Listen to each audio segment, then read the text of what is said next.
Redditors who explore abandoned places. What was the strangest slash scariest slash creepiest thing you have found? I am not a regular explorer, but I grew up in a small rural New England town, and as a kid would always venture into the woods and find neat old things. My dad noticed that I was really interested in exploring and finding old things near our land, so one day asked if I wanted to go see something that no one else he knew had known about. I jumped at the chance, and we drove off into the mountains and parked on the side of the road. We got out and walked into the woods for what felt like 45 minutes, and we came across this really small cemetery. There had to be 10 or so stones, and you couldn't really make out anything on them, but a couple of them that read something like 1802 to 1803 and 1803 to 1805. My dad said he stumbled on it as a kid, and it must have been a small family cemetery. It just kind of broke my heart thinking about how many of those stones were probably infant slash toddler.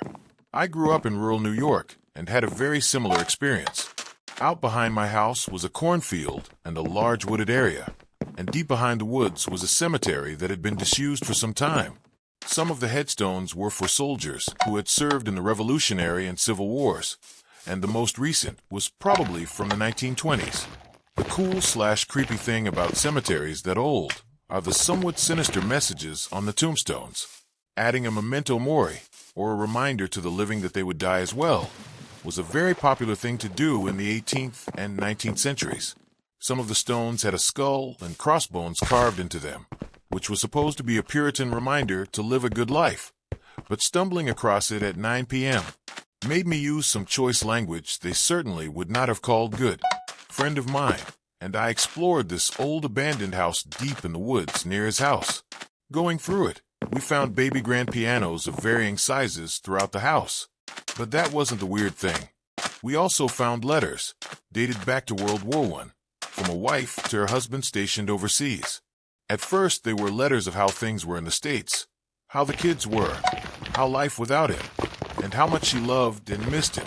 The more we read, though, the more the letters turned into something we weren't expecting. She had fallen out of love with him and found another man.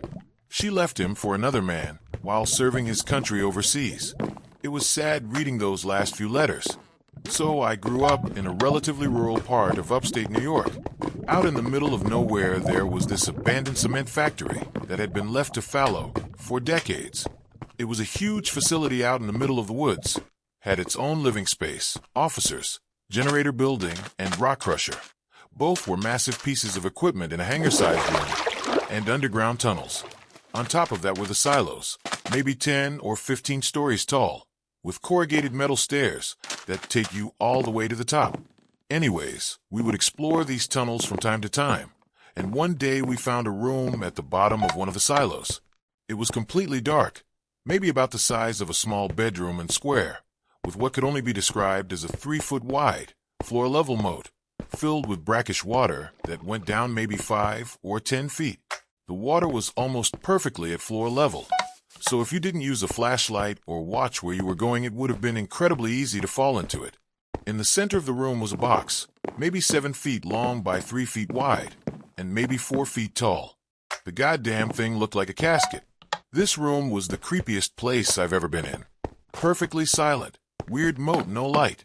Don't get me wrong, as a teenager I thought it was the coolest place ever. But if I were writing a horror novel about an entombed vampire escaping his prison, this is where I would start it. Sadly, the facility is no longer easily accessible these days. There's private security, and I think it's being used as a repair site for Amtrak trains that pass through. It's kind of a pity. I loved exploring this place. I have very fond memories of climbing to the top of the silos and just watching the stars. I feel like every kid needs a place. For me, it's always the evidence that a place isn't abandoned that I find scariest.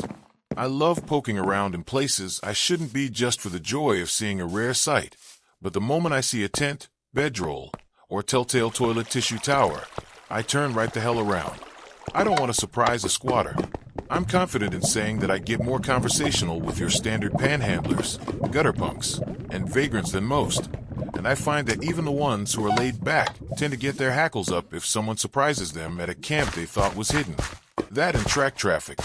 If a railway runs through your city or town, specifically an old freight line, Chances are that half of it is more or less out of use, and has a variety of ramshackle locations that could be very fun to poke at.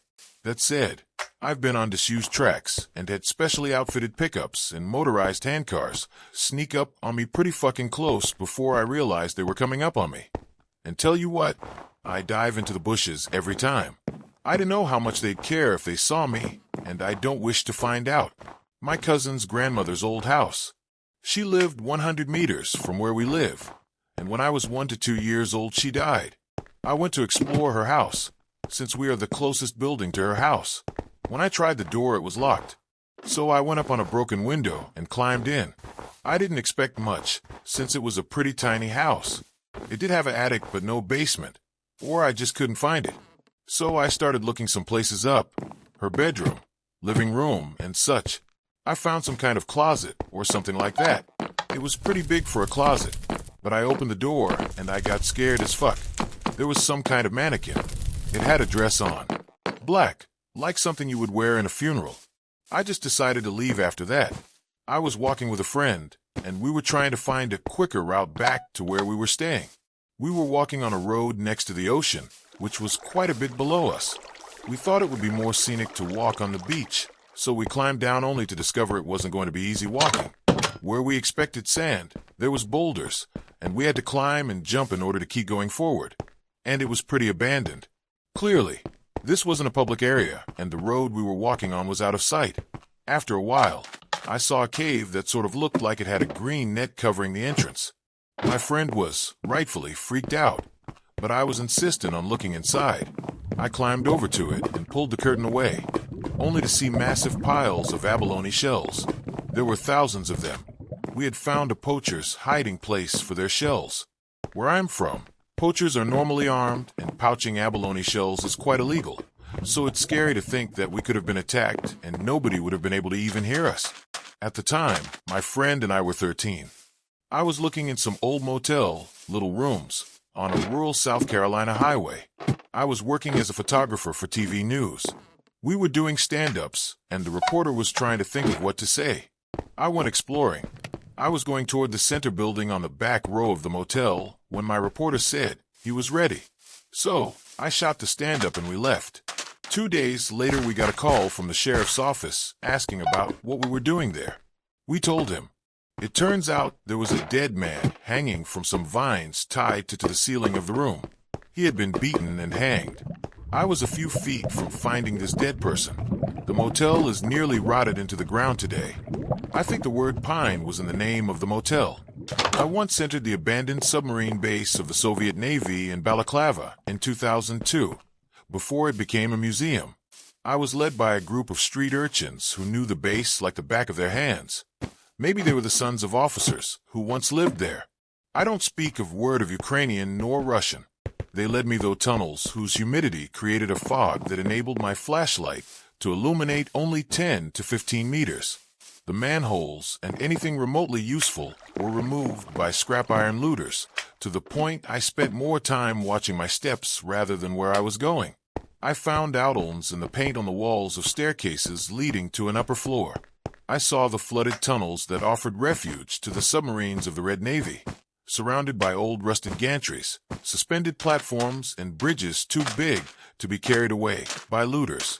I found an email scrawled on the wall. I took a photograph, emailed it to the address, but I never got a reply. The coolest thing was the schematic diagram of a torpedo painted on the wall. At some point I may have been convicted as a spy for that.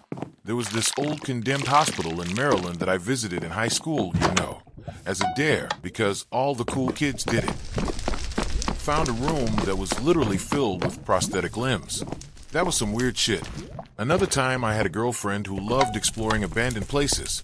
So we went to this old school/dorms place, and apparently the gym had been turned into a breeding/nesting place for vultures. The scene was just creepy, and I'll never forget the smell. I've done a lot of urban exploration in abandoned houses, psychiatric institutions, hospitals, etc. I think one of the strangest things I've ever found was inside of a housing building at an abandoned psychiatric facility. This facility was unique as it had about 100 buildings on the property. and this particular building I was in was used as living space for people who were being prepared for transitioning back into everyday life. It was basically like a small hospital with 15 bedrooms and some staff rooms. I was with a friend, and we were exploring the bedrooms with our flashlights, and I walked through the doorway into one of the bedrooms, and there's a full-size male white-tailed deer with antlers, probably 4 feet across, standing about 5 feet in front of me in the middle of the bedroom. He froze, I froze, and then my friend came up behind me, saw the deer, screamed, and ran. As soon as my friend screamed, the deer jumped and turned around and ran into the wall. I didn't stick around long enough to see where he went next, LOL. Found an old school bus sitting out in the middle of the woods. It had been converted for living, complete with a small kitchen and a wood stove. On the table was a deck of cards, an overflowing ashtray, and a cup that had coffee in it that had long since dried out. Clean dishes in the dish rack covered with dust and mouse droppings. Cupboard doors open in the kitchen showed cans of Campbell's soup, condensed milk, and boxes of crackers that had been ransacked by mice. The bed was trashed by animals, pillows ripped apart, and the stuffing spread all over. Underneath the shredded blanket, the leg of a teddy bear peeked out. Old books on the bedside table had swelled up from getting wet and were covered in mold. Ragged curtains with a cheerful flower print hung around the windows. Outside, a rusted swing set stood between the trees, the one swing covered in moss.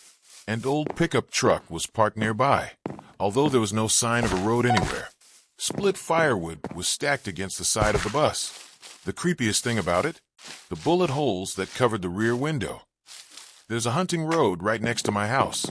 I live in Georgia on a big hill. Everything used to be peach orchards, so the ground is stair-stepped in certain places. One thing I've noticed, rock piles. Random rock piles everywhere. Big and long enough for a body, for sure. Not just dirt mounds from fallen trees, piles of rocks. I would suspect Native American origin, but pretty much all of Georgia has been logged at some point. All the trees are pretty young. But I dunno. I did find a dark-ass abandoned shack. A big bird lives around it. Not a vulture, it's shaped different. I didn't see it at first, but when I approached the building it flew off and scared the shit out of me. The shack didn't have much except an old shower chair. The type they make so that disabled people can sit down in the shower. It was dark though and pretty creepy looking through it.